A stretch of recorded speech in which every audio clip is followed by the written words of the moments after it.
मऊ पुरणपोळी बनवण्यासाठी अर्धा किलो चण्याची डाळ घेतली. कुकरमध्ये 2 ग्लास पाणी घेतलं आणि डाळ धुवून कुकरमध्ये लावली. 6 शिट्ट्या होऊ दिल्या. डाळ अशी छान मऊ शिजते डाळ. डाळ व्यवस्थित शिजली की आता आपल्याला वेलची घ्यायची आणि जायफळ आणि साखर हे मिक्सीला वाटून घ्यायचं, बारीक पावडर करायची. अर्धा 2 प्याले अर्धा प्याले साखर घ्यायची. आणि आता आपण कुकरला थोडं तूप घालायचं डाळीमध्ये आणि साखरसुद्धा घालायची.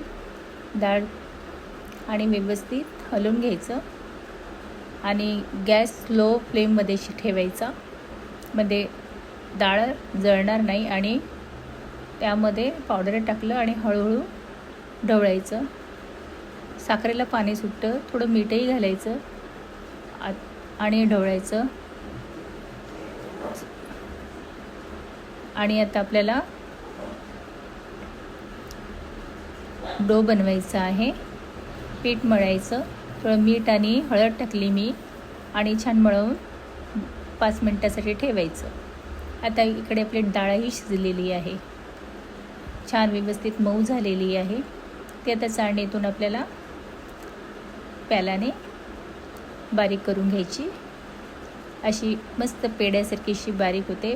प्रमाण व्यवस्थित झालं की आपली पुरणपोळी ही छान होते, तुटतसुद्धा नाही आणि डाळही पेड्यासारखी होते मस्त.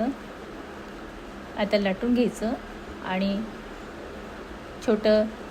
छोटी पोळी बनवायची आणि गोल असं लाडवासारखं करायचं आणि त्या पोळीमध्ये दाबून भरायचं. म्हणजे पुरणपोळी बिलकुलही तुटणार नाही, काहीच तुटणार नाही. आणि दाबायचं. जेव्हा पुरणाची डाळ करतो तेव्हा तूप घालायचं, म्हणजे पुरण एकदम पेड्यासारखं होतं. हे टिप्स आहे माझी. आता लाटून झाली पुरणपोळी मस्त. बघा, एकही इकडे तुटलीसुद्धा नाही. माझ्या चॅनलला लाईक आणि सबस्क्राईब करा.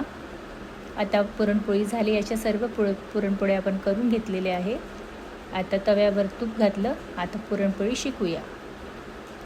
किती मस्त खमंग असा वास येतो आहे. छान दिसायलाही सुंदर आणि खायलाही मस्त. पुरणपोळी ही 8-15 दिवस व्यवस्थित टिकून राहते. रोज एक तुपात भाजून असं खायचं तर अजून सुंदर लागते.